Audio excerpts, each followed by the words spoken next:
Bom, boa noite. Nós vamos hoje, então, encerrar uma passagem do Evangelho de Mateus, que nós estudamos aqui já há alguns anos. Nós estamos na passagem conhecida como Jesus paga o tributo, pelo menos na tradução que a gente tem priorizado, que é a tradução da Federação Espírita Brasileira, feita pelo Haroldo Dutra. E essa é uma passagem altamente simbólica, né? É uma passagem que ela pode ser percebida em inúmeras camadas. A gente optou por aquela camada menos atida ao fenômeno, que é um fenômeno impressionante, curiosíssimo, né? Em que Pedro encontra uma moeda na boca de um peixe que ele pescou com anzol no lago de Nezaré, para quitar uma dívida tributária dele e de Jesus. Esse é o resumo da ópera, né? Então, nós não vamos para o viés do entendimento do fenômeno mediúnico em si, nós estamos nos concentrando nos sentidos espirituais e morais, né? É um estudo sobre classificação, né? Um estudo sobre perfil espiritual, sobre posição evolutiva que o indivíduo ocupa dentro da escala, chamada escala espírita, né? Que Kardec didaticamente chamou de escadaria da evolução, a escala espírita, né? E hoje é a conclusão dessa passagem. Nós estudamos sobre o perfil do servo, né, o perfil daquele que ainda se divide entre os compromissos consigo mesmo, com a própria encarnação, as demandas materiais de subsistência, e o trabalho que já é capaz de abraçar junto à bondade de Deus, né, junto à lei divina, no sentido da evolução humana.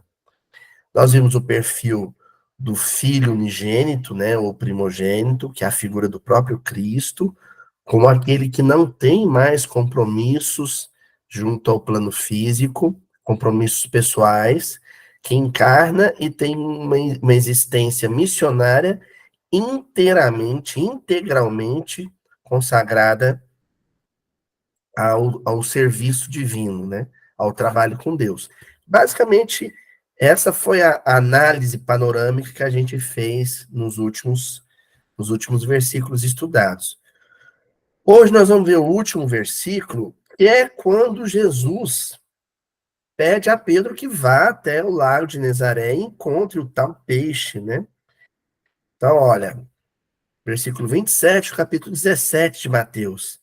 Mas para que não os escandalizemos, aqueles que cobraram o tributo, né, que perguntaram a respeito do pagamento do tributo, vai ao mar, lança o anzol e segura o primeiro peixe que subir.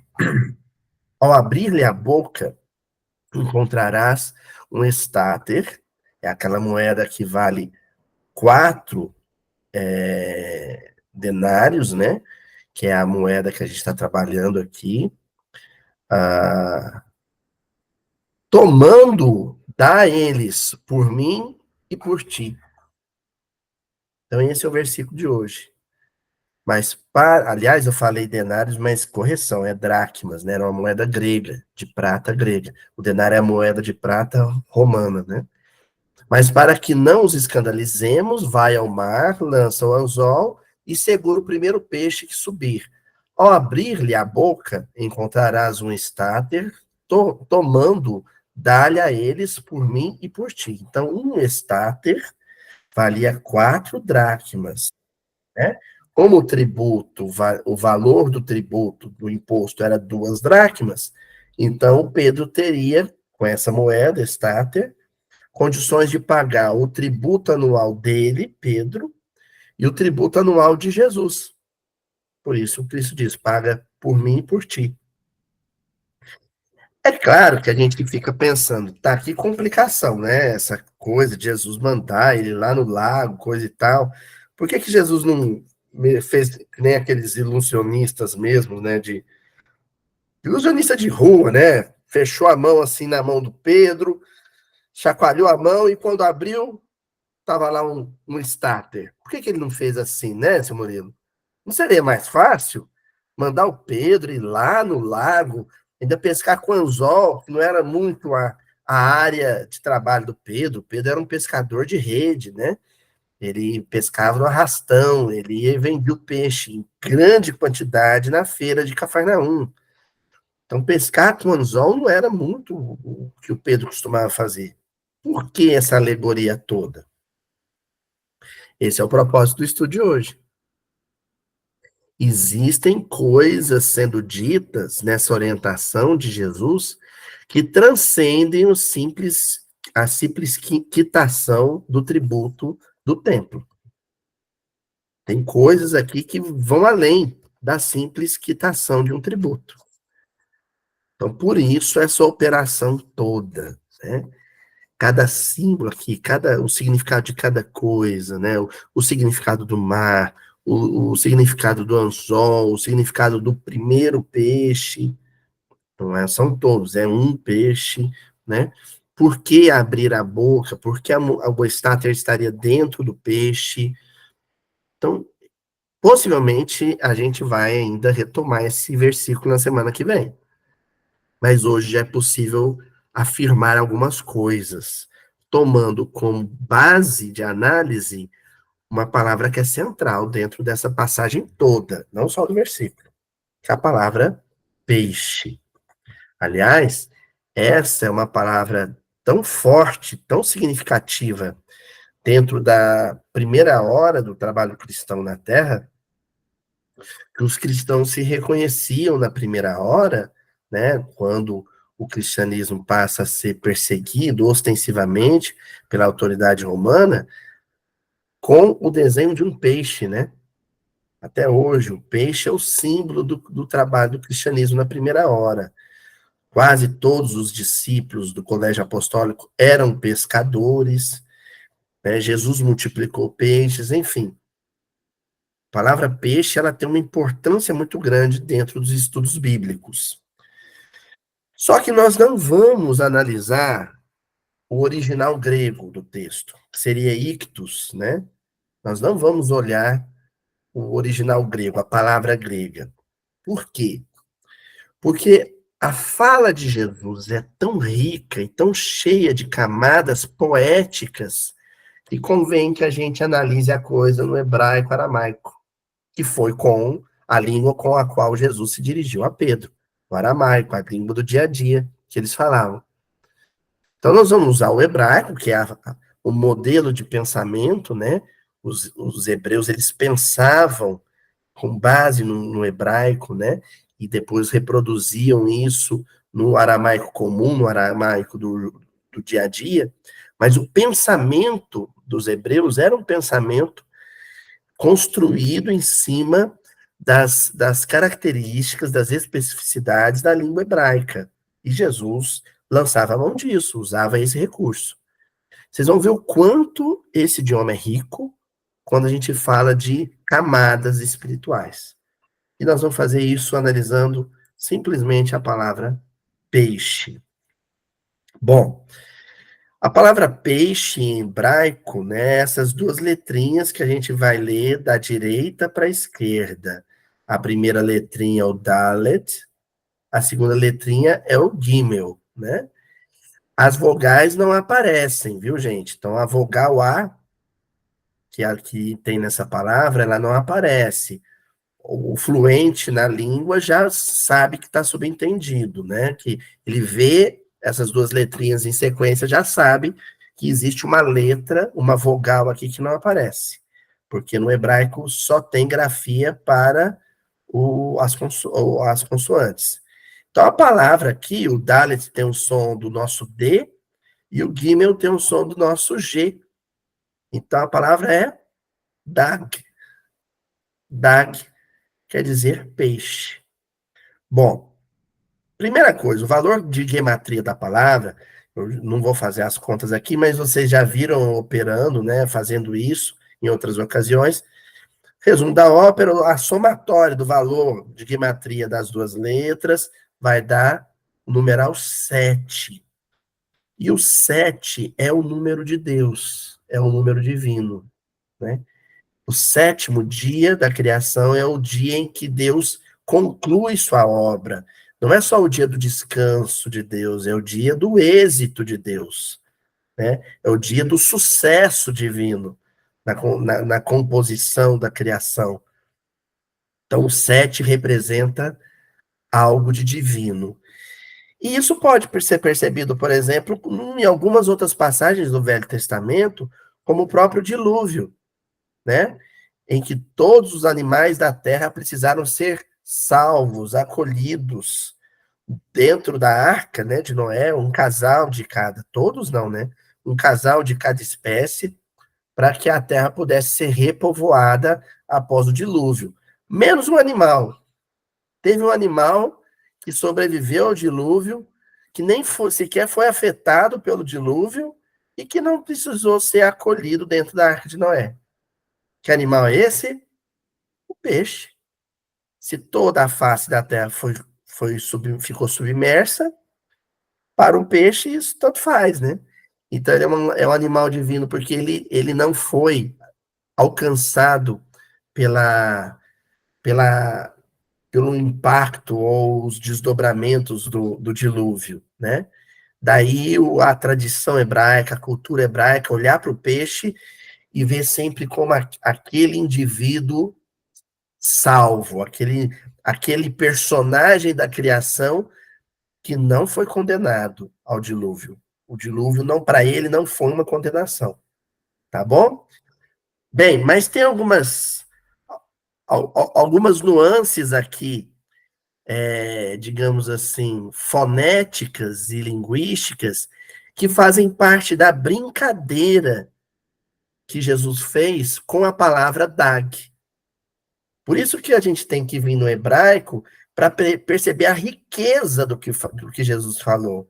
Quando ele diz essa frase do versículo 27 para Pedro, Pedro fica encantado, porque ele percebe o jogo de palavras que Jesus usa ao mencionar a palavra dag. Primeiro, qual que era o estado de espírito de Pedro quando ele adentra a própria casa e encontra com Jesus? Ele estava tranquilão, feliz da vida? Não, ele estava angustiado, que era algo próprio de um pai de família, né? Ele estava preocupado. E a palavra hebraica para preocupação é dagar. Então, olha aqui, ó. Desculpe aqui, desconfigurou, viu, gente? Na hora de fazer o PowerPoint, desconfigurou o parênteses, mas a palavra está inteirinha, ó. Então, você tem o Dalet, você tem o Gimel, assim como em Dag, mas aí acrescenta um Aleph, que vai ter o som de A, e um Re, que vai completar a palavra com o A acentuado, né? Então fica da, ga. Estão vendo que a palavra peixe está dentro da palavra da H? Olha como isso é sutil. A preocupação do Pedro era não ter recurso para pagar o tributo, ou se pagasse o tributo, não ter recurso para arcar com as despesas da casa. E qual que era a atividade profissional do Pedro? A pesca. Olha a sutileza do que Jesus está propondo aqui. A preocupação de Pedro se dissiparia com um ato de trabalho. Qual? Pescar. Agora tem um detalhe também, né? A pesca, ela conta muito com o fator inusitado, né? Com aquilo que não se espera, né? Você vai para o mar para pescar, você não sabe que peixe você vai pescar, você não sabe o tamanho do peixe que você vai pescar, você não sabe a quantidade de peixes que você vai pescar. Você não sabe nem se vai pescar. Concordam? Então é você contar com o inusitado. Olha que escolha profissional angustiante a de Pedro, né? Os compromissos tributários e os compromissos de subsistência, esses são certos, com valores exatos. Mas os recursos obtidos com a pesca, não. Pedro saía toda manhã para pescar sem saber se voltava com o barco cheio, sem saber se ia ser peixe grande ou peixe pequeno, sem saber se ia ser uma carpa do Tiberíades ou se ia ser um estrujão, ele não sabia. E aí entra a palavra hebraica para essa possibilidade de êxito ou não, né? Que nós chamamos de sorte, né? E que em hebraico é gad. Estão notando? Olha, é a mesma palavra em hebraico, as mesmas letras em hebraico de dag, só que invertido. O gimel vem primeiro, o dalet vem depois. Então a palavra dag quer dizer peixe. E a palavra gad, que é peixe invertido, quer dizer sorte. Estão percebendo como alguém que tem que contar com a sorte vive numa espécie de angústia permanente, angústia profissional permanente, de saber se vai ter recurso ou não para honrar seus compromissos? Curioso, curioso isso, né? Não, mas tem mais coisa aí em volta. Ó, existe uma outra palavra que começa com a palavra peixe, começa com a palavra dag, que é dagon. Ó, dag, mais o que seria a nossa vogal O, né? O Vav e Num. São as duas letras que formariam essa sílaba on. Dagon. Dagon era o nome de um deus filisteu, os hebreus o chamavam assim, né? De um deus filisteu, que era o deus da fartura e da prosperidade. Então, os hebreus associavam esse deus dos filisteus, aliás, os hebreus não, os filisteus associavam esse deus à fartura e à prosperidade. Os hebreus o chamavam de Dagon. Por quê? Porque a pesca era, quando exitosa, quando contava com a sorte, sempre a atividade de obtenção de alimento mais farta, mais exuberante, né? Porque você pescava com a rede, vinha aquele volume grande de peixe. Então, naquela região, né, que é justamente a região do norte de Israel e o sul da Fenícia, o peixe era percebido assim, por causa do lago de Genezaré, né? As cidades também do litorâneas, do Mediterrâneo Oriental, idem. Então, se tinha essa visão da atividade da pesca. Contava com a sorte, mas quando a sorte acontecia, ela representava fartura e prosperidade, né? Claro, isso faz com que todo pescador sempre esperasse o êxito e tivesse uma tendência sutil a cortejar esse Deus Dagon, que é o Deus da fartura, o Deus da prosperidade. Porque o Deus de Israel não é nem sempre o Deus da fartura e da prosperidade. Pelo contrário, muitas vezes a proposta dele é a da penúria e da escassez. Então, vamos agora perceber o que está por detrás desse jogo de palavras que Jesus propôs ao citar o peixe. Pedro, para pagar o seu tributo, tem que pescar, tem que ir para o lago, tem que contar com a sorte ou tem que flertar com um Deus pagão, certo? Aí, se ele tiver sorte, contar, por exemplo, com as benesses desse Deus pagão, ele pode arrastar uma rede cheia de peixes. Para com esses peixes, todos, e isso aconteceu numa dada ocasião com Jesus, mas não nessa ocasião, ele poder vender os peixes e pagar o tributo, quitar os compromissos da casa, e ainda ter dinheiro para comprar um barco novo, não é? Só que aí Jesus vira para ele e fala assim: você vai para o mar e não vai jogar uma rede. Qual que é a necessidade do momento? Pagar o tributo? Você vai usar um anzol e vai pescar um peixe. Só o que te basta. Nada de fartura, nada de prosperidade. Só o básico, o essencial. Você vai pescar com uma linha, um anzol, um peixe.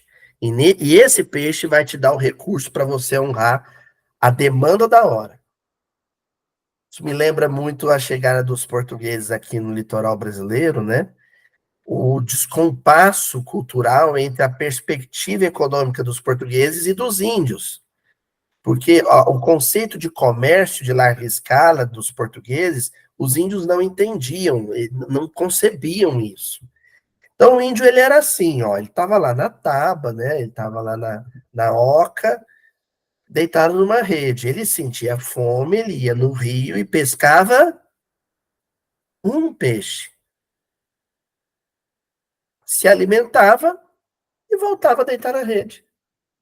Se ele tivesse a demanda de tapar um buraco na oca, ele não ia construir a oca inteira, ele ia lá, buscava a palha do açaí e cobria aquele buraco na casa dele, só, e não fazia mais nada.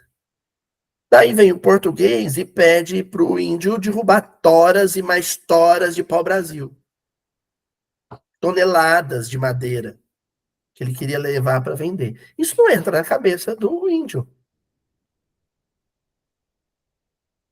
Essa obtenção do lucro em função da larga escala, da grande quantidade, das grandes demandas, isso não entra na cabeça da pureza social do índio.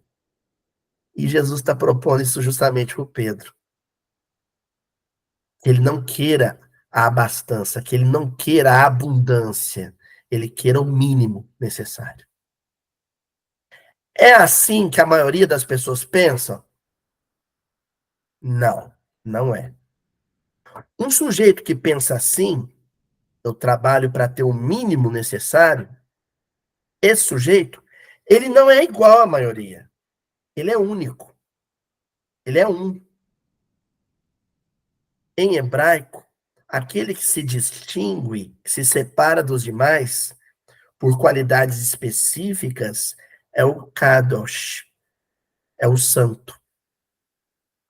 Então, olha só, você tinha submerso no mar da Galileia milhares e milhares de peixes, certo?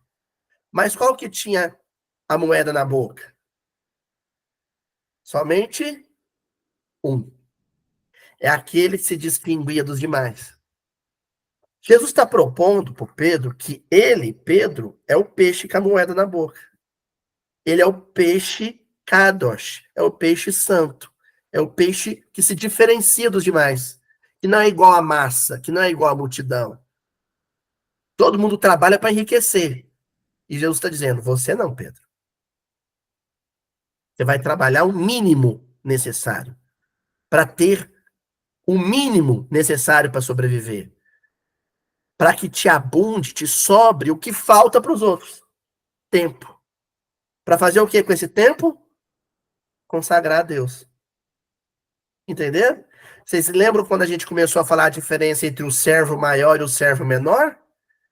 O servo é aquele que divide o seu tempo entre as demandas pessoais e as demandas de Deus. Servo maior é aquele que tem cada vez menos tempo para si e mais tempo para Deus.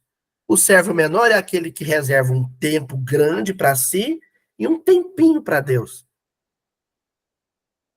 E Jesus está dizendo: você é um servo maior, Pedro. Você é como esse peixe. O recurso virá para você honrar suas necessidades, desde que você se consagre a elas da maneira mais sóbria possível, fazendo o mínimo do mínimo do mínimo. É o santo. Então a gente vai trabalhar hoje com o conceito de santidade. É aquele que se diferencia, é aquele que se distingue dos demais, que é um em 1 milhão. Entendeu? Ele é um em 1 milhão. Assim como o peixe com a moeda na boca. Ele é único. Tá bom? Aí eu separei para a gente analisar uma mensagem de Emmanuel no livro Vinha de Luz, capítulo 139, intitulado É a Santificação. O versículo que o Emmanuel vai comentar, está no capítulo 17, versículo 17 do Evangelho de João, em que Jesus diz assim: santifica-os na verdade. É uma prece de Jesus a Deus, pedindo que Deus santifique os discípulos, que os tornem separados, distintos, únicos, singulares, dentro da multidão onde eles se encontram encarnados. Qual que é o processo que Deus usa? Qual é a dinâmica utilizada por Deus para forjar um temperamento único, para esculpir uma obra de personalidade, uma obra de inteligência que se distingua das demais? Vamos ver qual que é?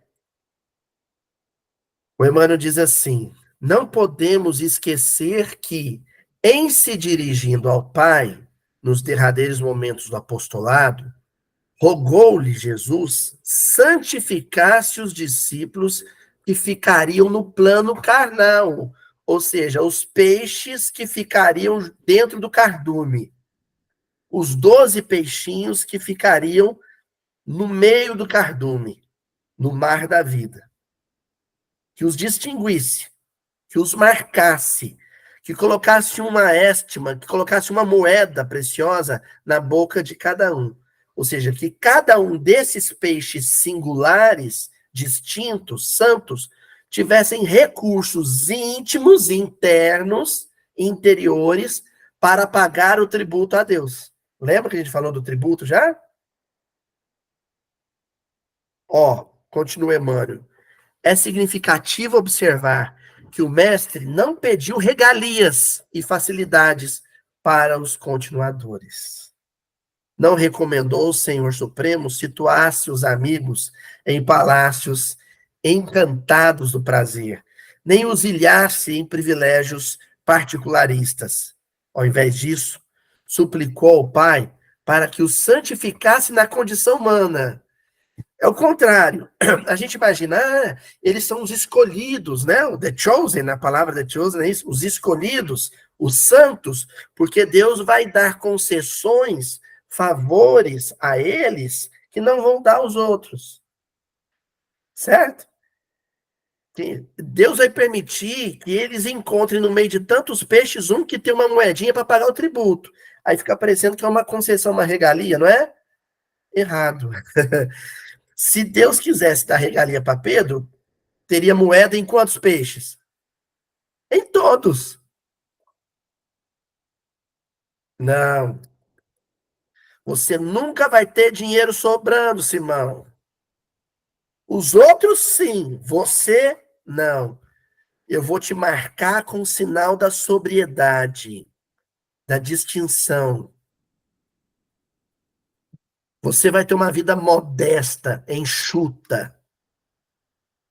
Você vai usar a roupa mais simples, morar na casa mais modesta e comer o alimento mais frugal. É nisso que você vai se distinguir. Luxo com você, não. Jesus está pedindo para Deus marcar os 12 discípulos com essa característica. Da vida sóbria, da vida sem luxo, a vida sem conforto, a vida sem abastança, sem sobras. Ter o mínimo necessário para viver. Olha o que Jesus faz na oração. Né? A maioria das pessoas vai dizer: não, Senhor, se for para pedir isso para mim, não reza para mim, não. Cruzes, vai. Jesus pedindo para eu ter uma vida modesta, simples, frugal, sóbria. Ó, aí o Emmanuel continua na mesma mensagem. Nós vamos trabalhar só com essa mensagem.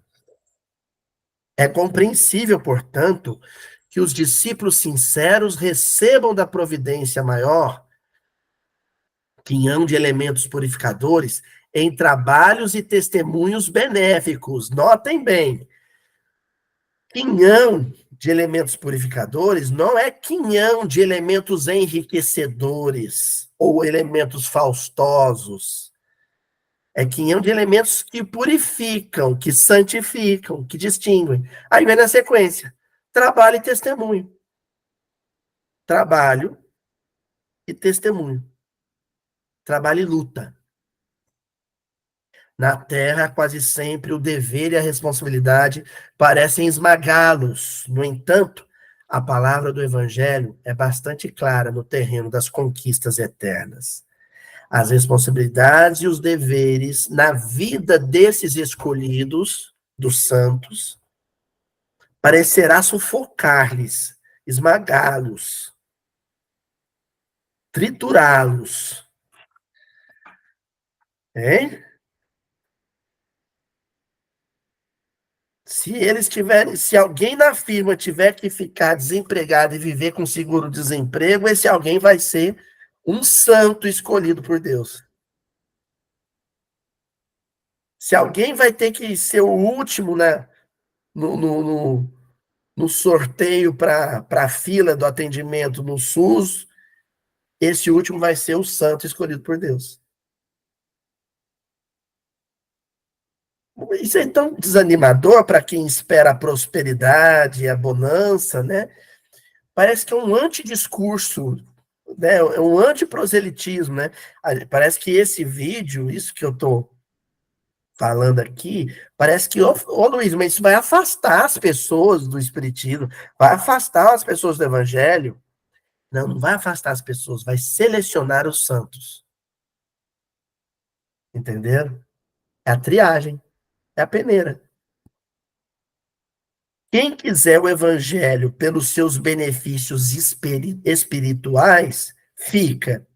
Quem quiser o evangelho pelas suas benesses morais, de sentimento, fica. Quem quer o evangelho para ter concessões e facilidades, se desilude e se afasta. É o resto do cardume. É um peixe comum. Agora, o peixe santo é aquele que vai ser pescado no anzol, tá? A pesca espiritual que Jesus convida Pedro a fazer não é com rede. Quando a gente criou o Mildim, quando a gente abriu o canal, não era para ter multidão. A gente não pesca com rede. Como é que a gente pesca? Com linha anzol. Um por um, coração por coração, que se sentir apto a saltar, não é assim que diz o versículo? A saltar, se distinguir do resto cardume. Não nos referimos a recompensas banais de periferia. O que é recompensas banais de periferia? Que não atinge o interior, o centro de importância da vida. Que fica na periferia da vida. O que fica na periferia, na borda da vida? Dinheiro, sucesso profissional, êxito acadêmico, posição política. É o que fica na periferia da vida. Nós não nos referimos a essas recompensas banais. Destacamos o engrandecimento espiritual, a iluminação divina e a perfeição redentora, inacessíveis ainda ao entendimento comum. O homem comum, o peixe comum do cardume, não entende isso. Não entende. Se decepciona com o evangelho quando o evangelho se revela um compêndio dos derrotados, a cartilha dos derrotados, dos vencidos no mundo. Isso aqui não é para mim, não. Ou ele se afasta, ou ele tenta moldar, ou tornar o evangelho mais palatável, com uma interpretação superficial, medíocre, sabe? Rasa. Quando você mergulha fundo, quando você aprofunda no evangelho, como que a gente faz toda quarta-feira, aí só fica quem realmente quer se distinguir, quer se tornar distinto. Então, ainda na lição 139 do livro Venha de Luz, né? É a santificação, em que o Emmanuel está dizendo o que é a santificação, né? Ele acrescenta: em verdade, o Senhor anunciou sacrifícios e sofrimentos aos seguidores, acentuando, porém, que os não os deixaria órfãos. Então, uma coisa é a gente pedir: Jesus, livra-me do sofrimento. Outra coisa é dizer: Jesus, não me abandone no sofrimento. O primeiro pedido, você se entende especial a ponto de não passar por dificuldades. E ele, o próprio Cristo, passou. No segundo, você quer viver em comunhão com Cristo. E se você tiver que passar as dificuldades que ele passou, que você possa vivê-las sentindo a presença dele, a solidariedade dele, a força dele. Entendeu? Então, é nesse sentido que o Emmanuel vai dizer: o Senhor anunciou sacrifícios e sofrimentos aos seguidores, sem deixar esses seguidores desamparados, órfãos. Seriam convocados a interrogatórios humilhantes, contudo, não lhes faltaria a sublime inspiração.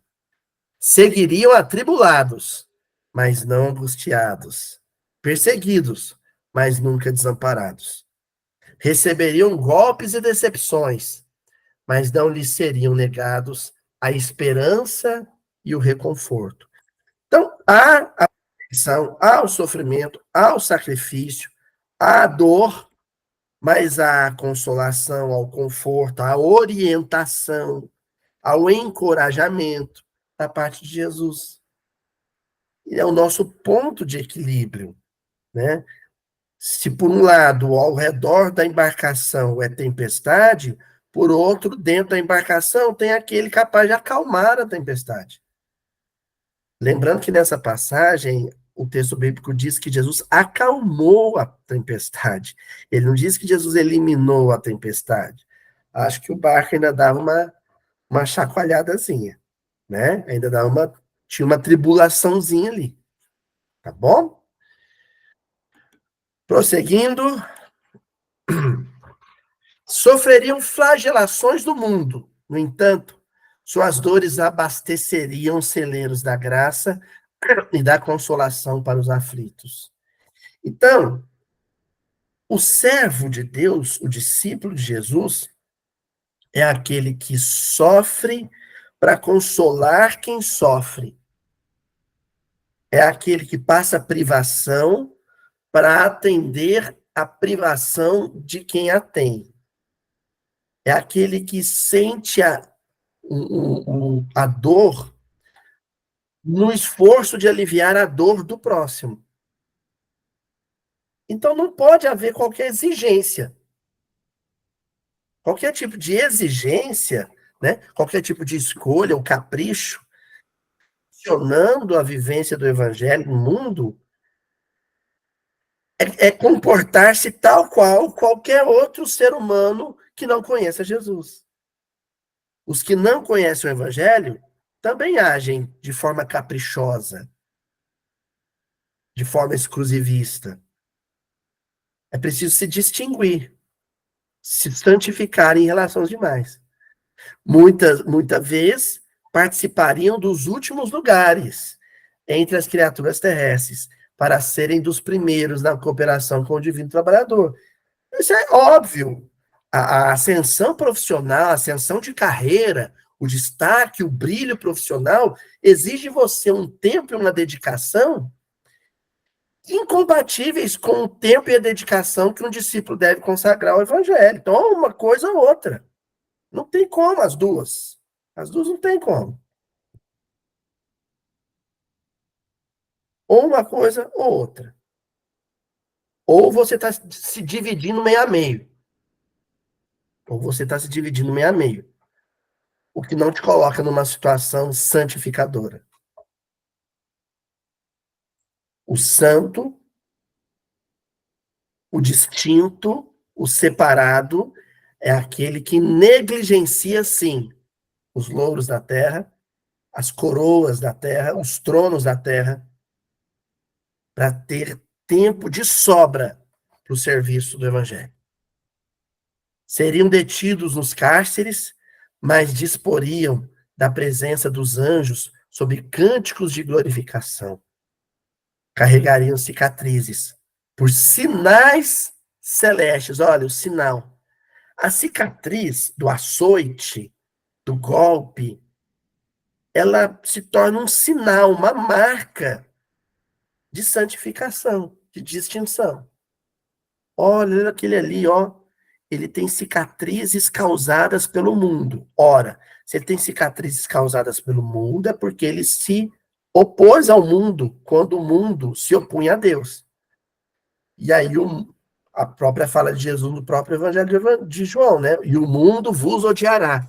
O mundo odiou e o mundo feriu. Daí a cicatriz. Essa cicatriz se torna um troféu. Ela se torna uma espécie de medalha de distinção. Eu sofri pelo Cristo. Eu sofri pelo Evangelho. E aí, finalizando, já caminhando para finalizar a mensagem, tolerariam sarcasmos em honroso serviço à verdade. Perseguidos e torturados, representariam as cartas palpitantes do Cristo à humanidade. Escalariam calvários de dor, suportando cruzes, encontrando, porém, a ressurreição, coroados de glória. As cartas palpitantes, pulsantes do Cristo. Quando Jesus quer enviar uma mensagem a uma coletividade, quando Jesus quer enviar a sua mensagem a uma cidade, a um país, a um bairro, a uma empresa, a uma família, ele manda a sua carta, né, a sua missiva, através de alguém que a viva. Alguém que se distingua dos demais, que se separe dos demais, por ser a mensagem viva de Jesus. Então, quando Jesus quer falar de humildade a um grupo familiar, ele envia alguém humilde para esse grupo familiar. Verdadeiramente humilde. Quando Jesus quer falar de pacificação no ambiente de trabalho, insere ali naquele ambiente hostil um pacífico pacificador.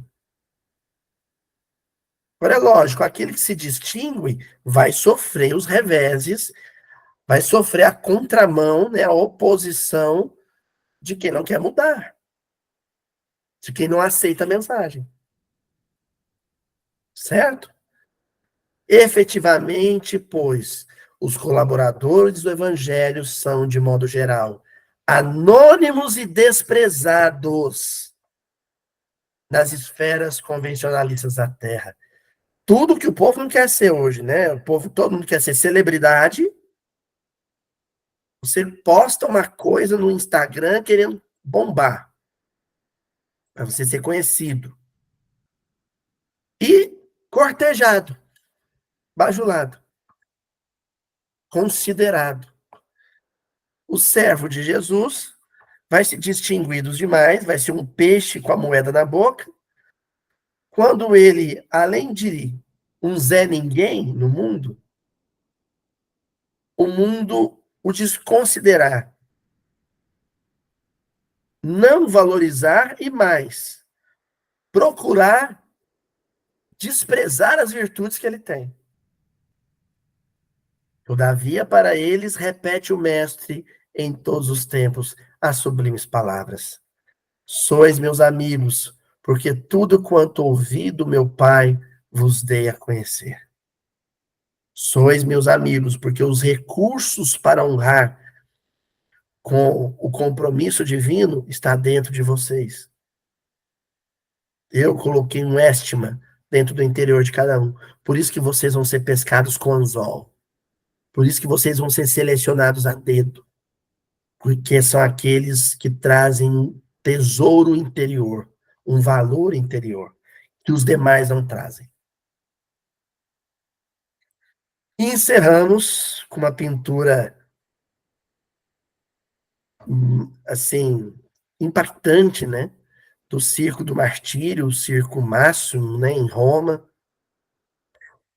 com alguns cristãos martirizados nas fogueiras, né, nos mastros incandescentes, outros aguardando em oração de joelhos, mulheres, crianças, velhos, o ataque das feras, dos leões, né?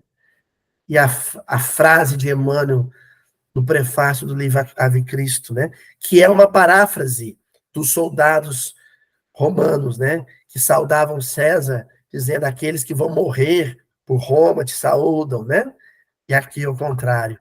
Ave Cristo, os que aspiram à glória de servir em teu nome te glorificam e saúdam. Os que aspiram ser servos no reino de Deus, os que aspiram se distinguir dos demais pela santidade, te glorificam e saúdam. Então, que Jesus nos fortaleça para que saibamos fazer nossas escolhas, tomar nossas decisões de comprometimento definitivo com o Evangelho. Custe-nos o que custar. Que sejamos aquele peixe diferente que trazia o tesouro na boca. Que sejamos como Pedro, que se contentou com um peixe. Que saibamos ser selecionados por Jesus na linha e no anzol, né? Fisgados pela bondade, pelo amor do Cristo. Tá bom? Obrigado a todo mundo e até a semana que vem. Uma próxima passagem.